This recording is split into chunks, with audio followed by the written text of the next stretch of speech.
So, you know, those type of people who you think you have known forever without actually having met them before. Well, today's guest is exactly that to me. I've been following him for quite some time on LinkedIn, incredible content, very active online and also offline. And finally, in June this year, only a couple of months ago, we met in person in Cairns at the Tropical Innovations Festival. Mitch King is in the house, and I'm so excited about this conversation for two reasons. Firstly, we can learn a lot when it comes to building your brand and your profile through content, but also through speaking. And secondly, he will give us some background information and some tips and tricks of what we can do to overcome potential challenges when it comes to building your personal brand versus your company brand, for example. So I'm really looking forward to a very practical conversation with Mitch. Mitch, thank you so much for being here. No problem. Thank you for asking me. My pleasure. As I said, I've been following you for quite some time. I love your content, and you're quite a hit, I would say, online. Like your engagement is through the roof, which is amazing. But it's not just about your profession. Give us a little bit of background. Who are you? What are you doing? And how did you get to where you are right now? Yeah, sure. So my background, I think like everyone who got into recruitment, I fell into it. I was fairly young. I think I was 24 when I got into recruitment, and I guess I was, being shown the ropes on how to do things, very traditional, cold call, high volume. That was the best sort of way. And a lot of the recruitment that I did was for creative agencies, and somewhere in the late about 2009, 10, 11, 12, somewhere in that range. Branded content became like a new buzzword, and some of our clients were doing that. And then LinkedIn came in, and I guess it's a combination of factors. I've started looking at like a lot of the rubbish that was on LinkedIn, how to sort of cut through with candidates and clients.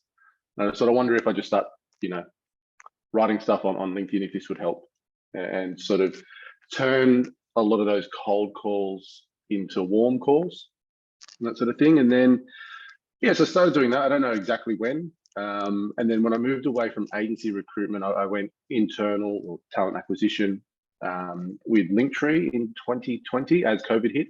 My first day was basically when COVID hit. And that, I think, being on that sort of side of things grew the audience as well. I think people are a little more accepting of talent acquisition people than they are of agency recruiters.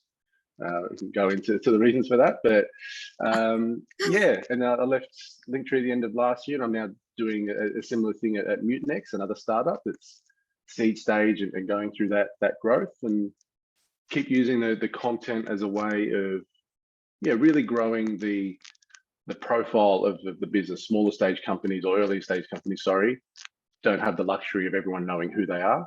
So trying to increase that top of funnel awareness for candidates to be potentially interested in us. Absolutely. And you're doing it so well.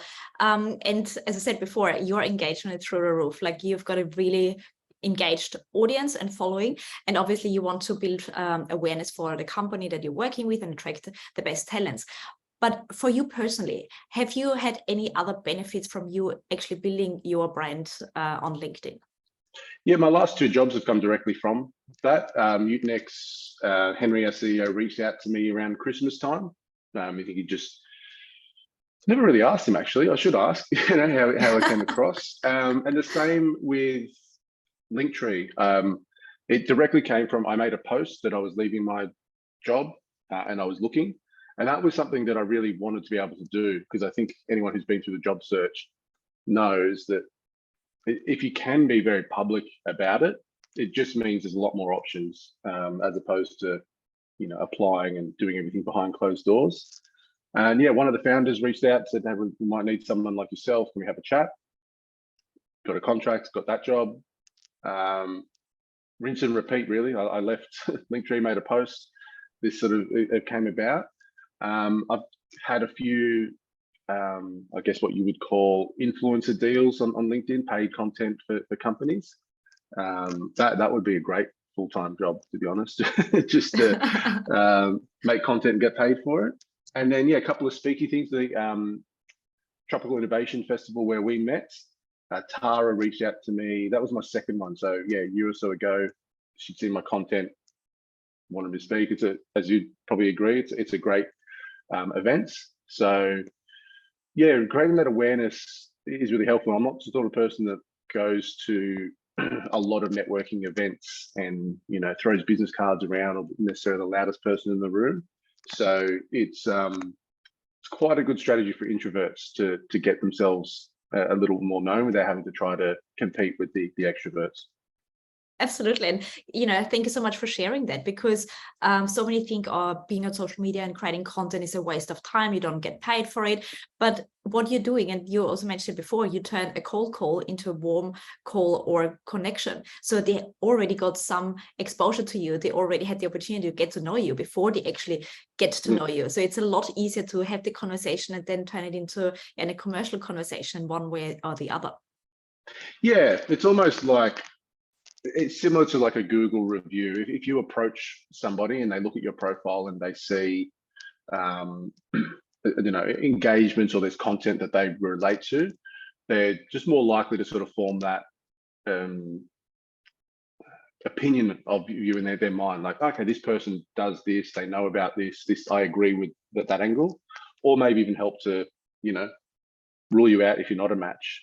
As you know, like if you sometimes you're not a match with clients or candidates and what they're looking for or how you go about things. So it's a little window into, you know, your personality and approach. And again, I saw it happen in the last job search. There's one company I remember that I reached out to and I hadn't spoken to them before. And their response was like, they've gone through and looked at my profile, positive things about my content, you know, that sort of stuff. So it's almost like what a CV can do for you as well, just in a bit more of a narrative and relaxed style rather than being so formal.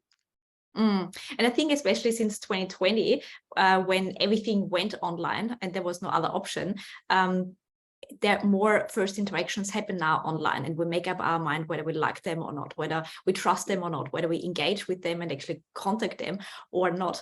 And you're spot on with you shaping the narrative about your personal brand depending on the content that you put out there, and you attract the people who resonate with that, but you also repel those who are not on the same page, and that saves you a lot of time and frustration, I guess, too. Yeah, I think I mean, that's when I get people ask me about how do I write the content, how do they get started, that second group, the people that don't like them or don't align with them, is one of the primary reasons people don't start. They're very focused on, what if people don't like my content, what if they say mean things, or, you know, et cetera. And I mean, it's almost certainly going to happen, you know, as you said. I don't like to talk myself up, but in terms of I've got engagement, there's followers, that the post can sometimes do well.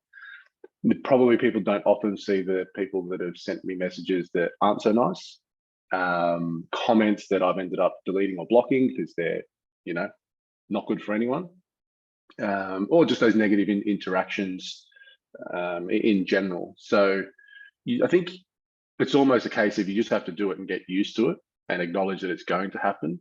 And it sort of helps you become comfortable with that. I guess one of my personal beliefs and philosophies is nobody has 100% approval rating. And if you aim for that, you're probably going to drive yourself crazy. So sort of getting comfortable in being aligned or connecting with the people that you want to, rather than trying to please everyone. That's like maybe the first topic I'd cover if anyone's looking for advice on how to get started with content online. I'm glad you mentioned it, because you're spot on. In the second you put yourself out there and increase your reach, and ideally for the positive impact, you also attract the naysayers and the negative Nancy's and so forth. But at the same time, if you are in a meeting, in a boardroom, hopefully not everyone will agree with you either. It's about having a conversation. It's about, you know, also bringing in a different perspective. We don't need to agree with each other all the time either. But yeah, there's always this negative side. But I would say, you know, in terms of the positives, it outweighs the negatives. Like you've got maybe one or two out of 10 that would be negative. Yeah. I mean, it probably depends. If you're someone who's saying controversial things to try to get engagement, then you're probably going to have a higher number of things. I've never liked that approach. If any time I've done that, it's usually I don't want to use the term clickbait, but I usually start with, something that people think I'm going to be controversial, and then it's a punchline. I remember getting a message from a colleague. Their friend had sent a screenshot of one of my posts, and they were about to say, you can't let this guy near your talent acquisition function, until they saw that it was sarcasm. It was one of those sort of taking the piss out of the typical LinkedIn post. So yeah, I think that it is right, and it will generally, I think, calm down over time, unless you are, which I'd never recommend, if you're out there really aiming or focusing on the number of likes and clicks and comments, so you say controversial things to get that, you're probably asking for a bit more than the next person. Absolutely. But I think it is a strategy for some. They really want to have the attention, and they don't mind stirring the pot with their posts, which is fine. But what I hear from you, you're very intentional with what you put out there. There's a reason for it. And you're very aware what kind of brand you want to be portraying or want to put yourself out there, and which ones not. To be honest, I never really thought about the whole personal brand thing. And when I started it, I get a lot of questions about it, and I think a lot of the feedback I've been given, you said at the sort of start of the call, quite a few people have said they feel like they know me, and we've never met. And sometimes it's very reciprocal. I'm like, yeah, we've met, and then I'm like, oh no, we've just interacted on LinkedIn. But to be honest, at the start, it wasn't so much strategic or focusing on personal brand. It was more like experimentation. And I'm just going to see. It is quite a true reflection of who I am as a person, and I think it does help connect with or be attractive to the people that do sort of think similarly to me. But as an example, I remember going through my last job search and someone messaged me saying, hey, we've got a role here, you'd probably smash it, but I don't think you're suited to our culture, because they were too corporate. And I hadn't even thought about it, to be honest. I mean, yeah, I've worked in corporate companies before, but I've never really associated a corporate brand with the people. A lot of the time, I was working in superannuation insurance, and they were some of the loosest humans that I'd met in my career. And so it's to say they don't like humor. And I've got a friend in a corporate setting at the moment, and they don't like how little GIFs are used in their sort of Slack and Teams, communication. So it's that sort of stuff that I didn't think too much about it in sort of the personal brand. But I've had some messages from people to ask about how do you approach this when your company doesn't approve of it, or it's frowned upon. And yeah, and there's some things that I would, try and suggest to them. I don't know what the word is, a term for myself, is stubbornness, or just sort of do it and ask for forgiveness later. That's that's sort of how I've gone about it. And I didn't start this until I was relatively senior, I guess, in my career. So maybe that made it easier for me. But at the time when I started it, it wasn't that common. So I didn't feel like there was an example case of, well, this is what happens when it goes wrong. It's just like, well, let me try it. I remember setting up, must have been about 2008, our recruitment agency's Twitter account, and that was quite new. And I was just like, just let me try it. Let's see. So it's for me just a lot of experimentation and not really fearing the failure or consequences. But again, there's probably an asterisk around that. As long as you're not saying anything controversial or stupid for the sake of it, and give it a go. Absolutely. Have you got, probably you don't have a strategy as such, but how do you balance your personal content? What do you think is interesting, what's happening in your personal world, versus the company content? How much do you talk about each? It's not not a exact science, but I'd probably say it's about 80% general content, 20% company content. I think from what I've experimented with, the posting about a job in itself, it won't get a lot of engagement, and it's not so much important that has 1,000 likes. It's probably the 5 or 6 messages you get in the DMs that's important for that. But you sort of, for me, it's worked better that you post, you get that engagement, and then every once in a while, once a week, you throw in the business stuff, and you're still in the vortex of the engagement, so that for me, it seemed to, anytime I push it a little bit more than that, if you go and say 80% company content, it just sort of stagnates a bit, and you're competing with a lot of different options for content, whether it's LinkedIn, other platforms. What's the new one? Threads came up the other day. So if it's more just about what's the best content rather than how much can I push from a personal or business agenda. And it's good that you say when you put a post about a job out there, it gets hardly any engagement, and it's now more so than ever before. But even when I started LinkedIn, like I didn't start my LinkedIn profile until I got into agency recruitment, and I didn't know anyone in Australia, so I was like, somebody needs to know me. What is the best platform to do it? It's LinkedIn. And I still cringe when recruiters put out there great opportunity. Seriously, like, this is so every opportunity is great. it's I mean, the cliches are, they're hard to avoid. Sometimes I might start writing something.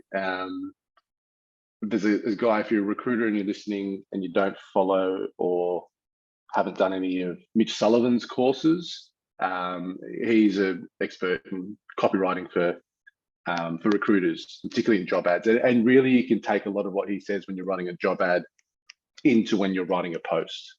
It's the hardest thing for agency recruitment, and one of the reasons I wouldn't do that sort of model myself again is it's so hard to sell something when you can't actually say what it is you're selling, whether that's a candidate, whether that's a client. Like, to be like, I remember times in agency recruitment and the sort of guidance I'd be given on writing job ads, like, these all sound the same.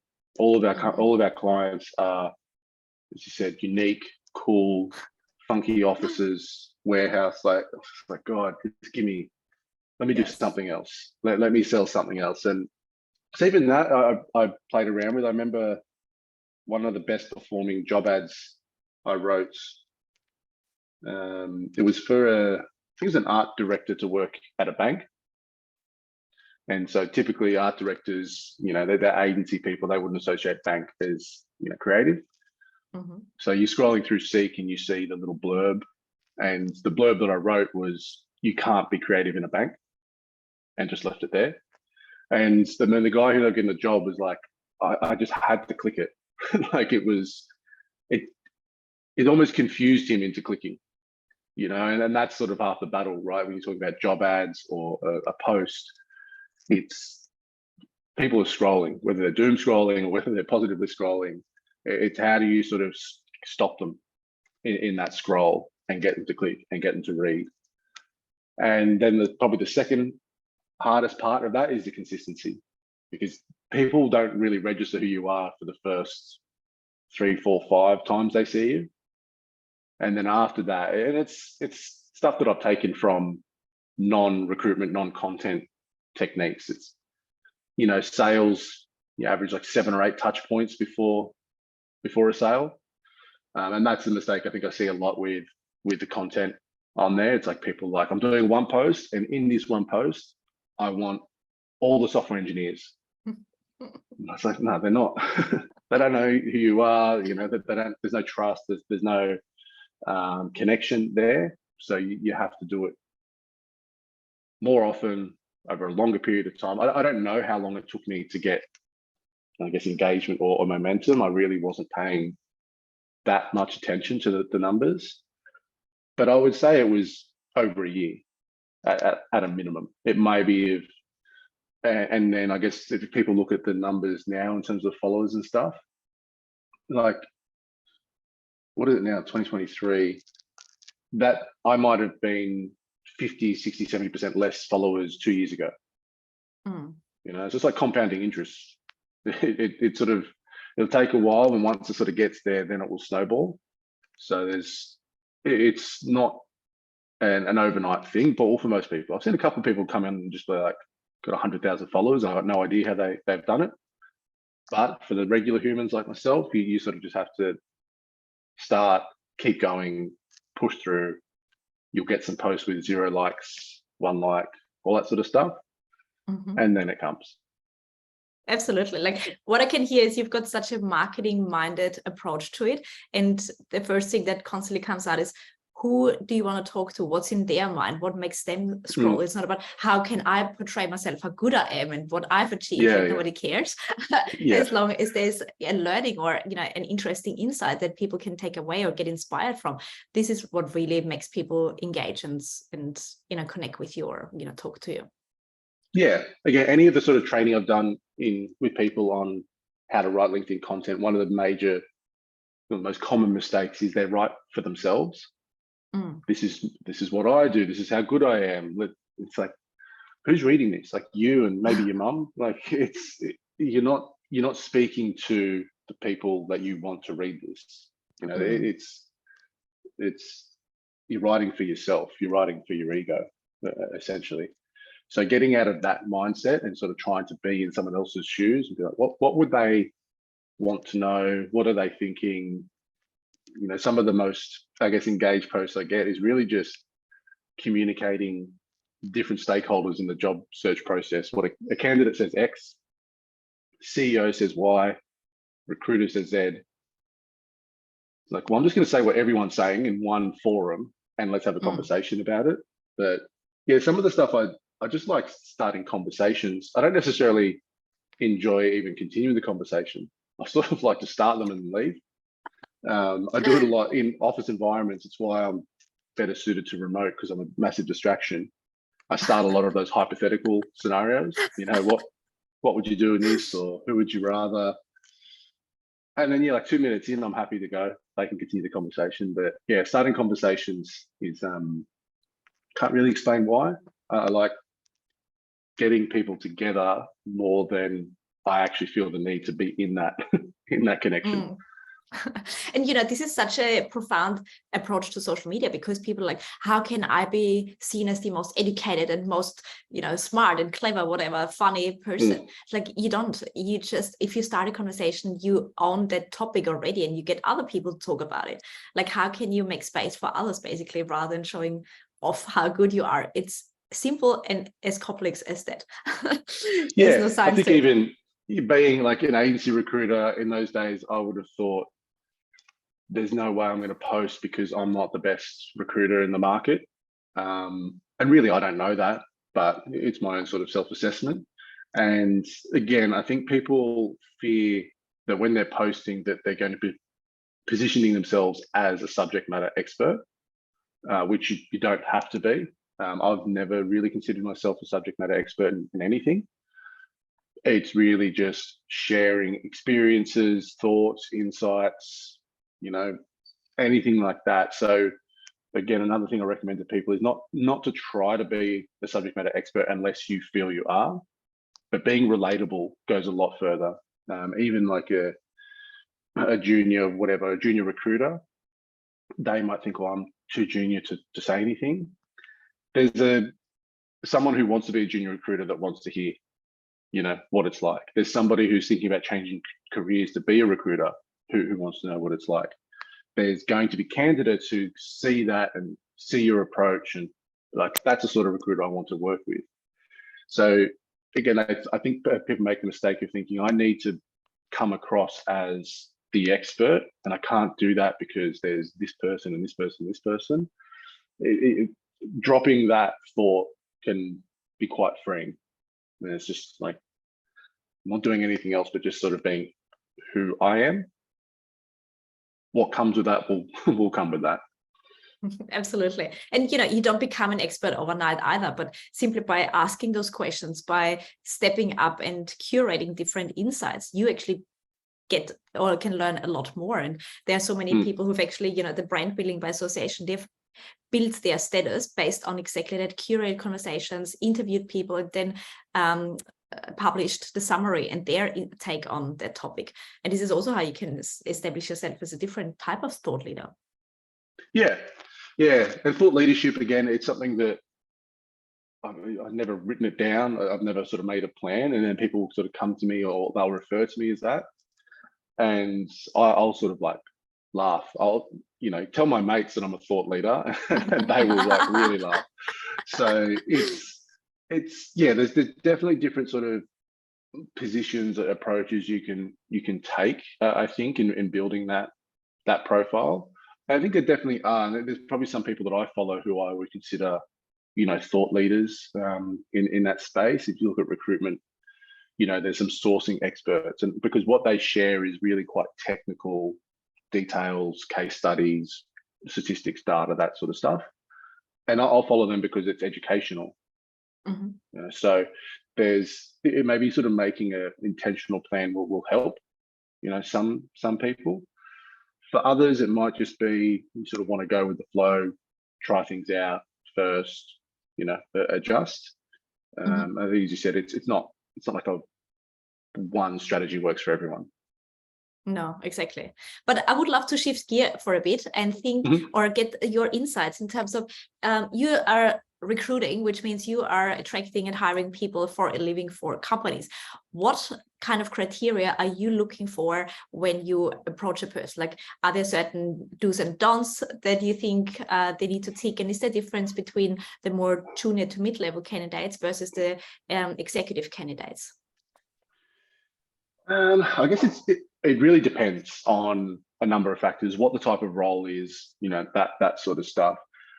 From a recruitment standpoint, this might sound conflicting, but I don't put a lot of emphasis on what I see in someone's LinkedIn profile, because the way I use LinkedIn and what I use it for is often very different to the people I'm trying to connect with.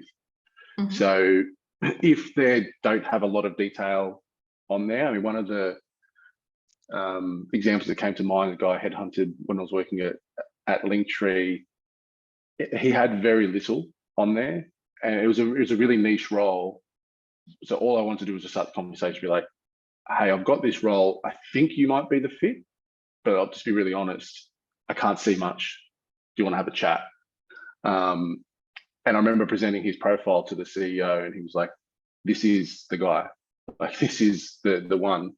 So where I sort of don't like that, having an approach of it must be this, or you have to do these three things, and particularly for recruiters who are very dependent on when they search, it's like Boolean and Boolean only, because the perfect person may just not have any of the trigger words in their profile. So sometimes you've got to get a bit more creative with how you look for things and where you look. But I think at a sort of a broader level, the sort of do's and don'ts of, for me, being in sort of startup companies, it's either that sort of experience in that sort of environment is definitely a help. There's a number of people I've interviewed who haven't worked in startups. I just a lot don't seem to really understand what the reality is in startups. I think there's a bit of a false connection between startups and big tech, and they think startups and they think chefs and pelotons and cool stuff, whereas, you know, your typical startup is trying to build towards that, you know, sort of stuff, and you're doing it with less resources, less documentation, less history, you know, those sorts of things. So there's signals like that.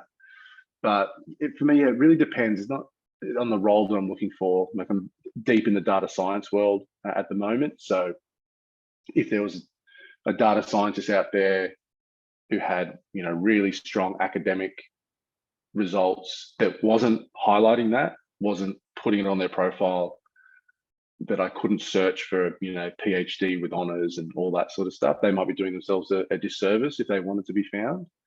But that one encompassing rule is probably just to get as much detail on your profile as possible.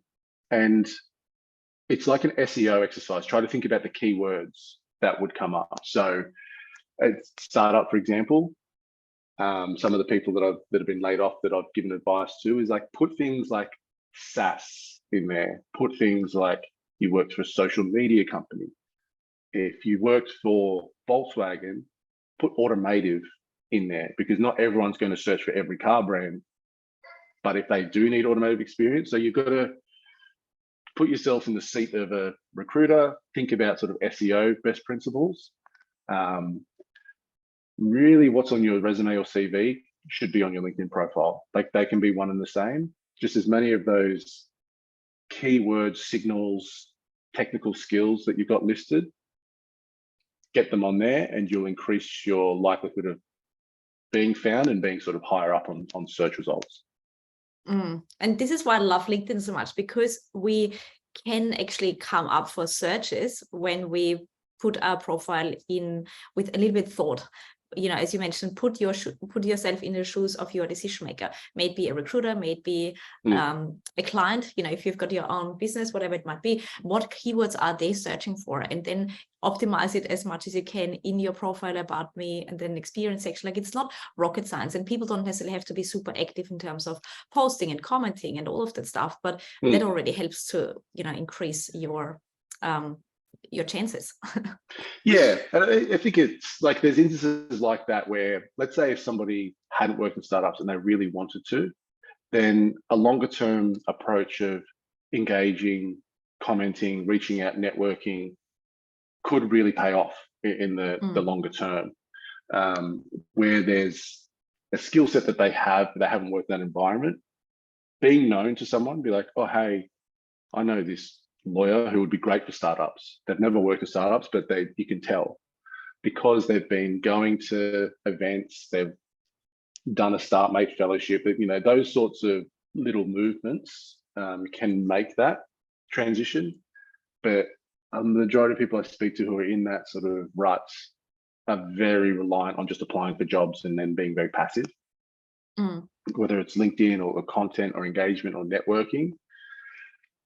Those things I think are probably worth more time than trawling job boards. And again, I try to use myself as an example. That's the last 2 jobs that I've had. In my last job search, if I interviewed with, let's say, 10 places, I'd say 8 of them were from people coming to me, and 2 of them were from my applications or reach outs. So there's other ways to get jobs. Yes, absolutely. This is, you know, gold right here, because people are still very much in the traditional job search. I'm applying for a job that's advertised. Okay. If that's the only strategy, probably not that good. Yeah. It's funny because you obviously sitting in our side, we see like how it all happens in different ways, but it's sometimes eye-opening to speak to people. There was somebody that I was speaking to that had been laid off recently, and they hadn't had to search for a job for the last 5 or 6 positions. It'd always been referral, connection, someone headhunting. Yeah, so they get into it, and then one of my biggest frustrations is they get expert advice, like expert like this on their CVs and that sort of stuff, and it's just mind-boggling some of the recommendations that people make, you know, to them. And I guess they're trying to make money and charge them for it, but a lot of it's just overcomplicated. When there's 4 or 5 simple things you could do to increase that chances of getting a job. Absolutely. Now, I mean, we are talking like we both love content, so we don't have to convince each other about it. And, you know, I'm working with a lot of senior executives and senior professionals who think they want to get out there, they want to build their profile, but their company doesn't allow it. I was just speaking to a head of people, UAE company, very, very large company. And she said, I've literally got in my contract, I'm not allowed to post anything on social. How can I still get onto stages, you know, build my presence? What can I do? What kind of advice would you give those people? It's hard. I mean, when it gets to that sort of level of it's written in contracts and it's a very senior person, I think trying to find maybe advocates within the business that could say, you know, usually it might be the head of people, and you're trying to find the benefit to the company for your posting. So while it's a benefit for you and in your career, it's always, for me, double-sided. But I think particularly if you know that your company has maybe an issue in attracting the right sort of people, find a case study, speak to a friend who did it, get that evidence and be like, hey, this company hired the person that we would love to have from this activity. So selling the benefit to the company on it, giving them some examples, but this is the sort of stuff I would want to post if I was allowed to. So giving them that assurance that you're not, I guess the very litigious people are worried you're going to go out there and start posting things negative about the company.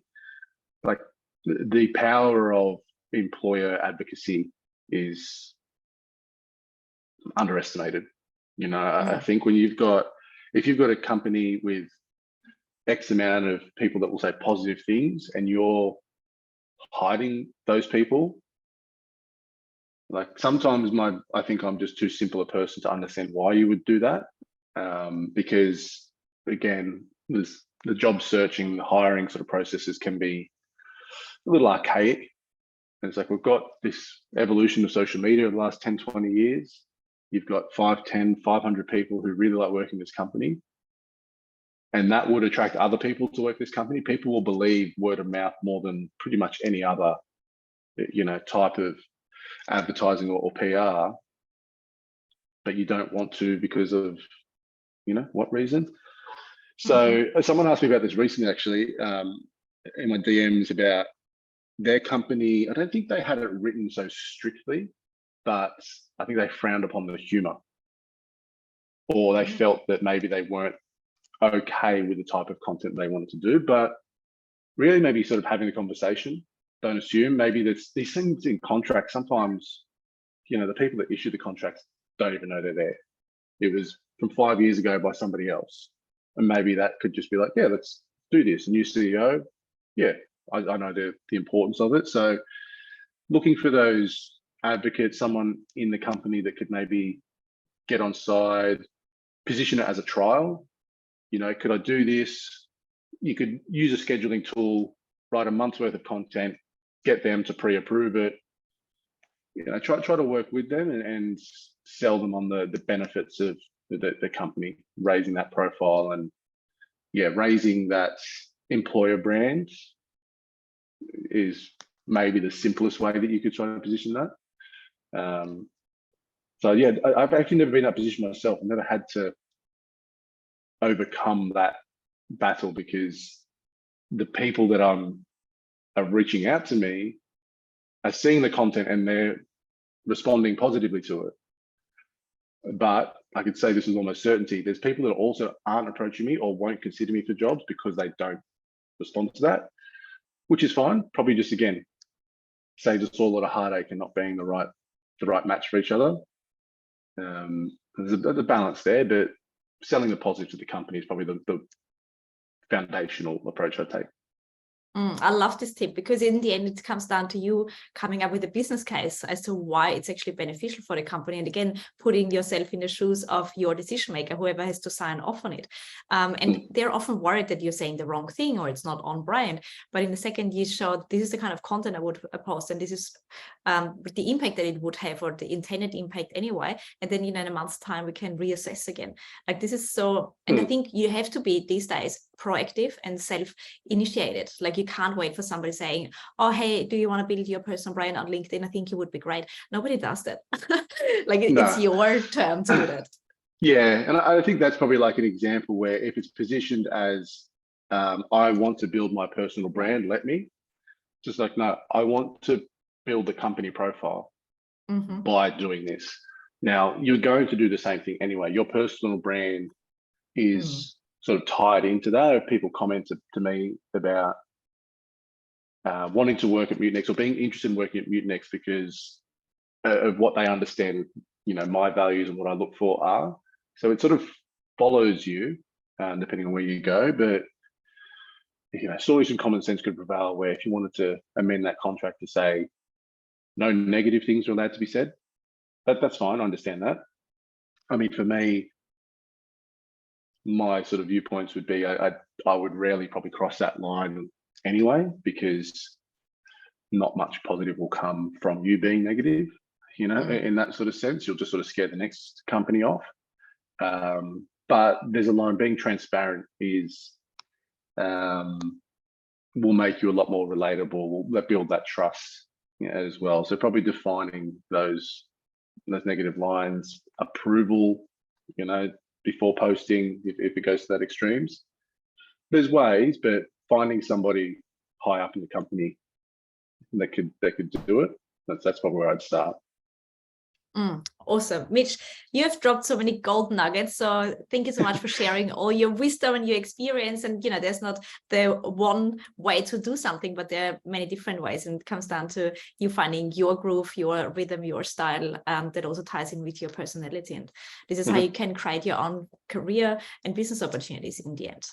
What is next for you, and how can we find you, connect with you, learn more about you? What's next to me? I mean, I'm so deep in hiring at Next at the moment that I'm not even thinking sort of beyond that.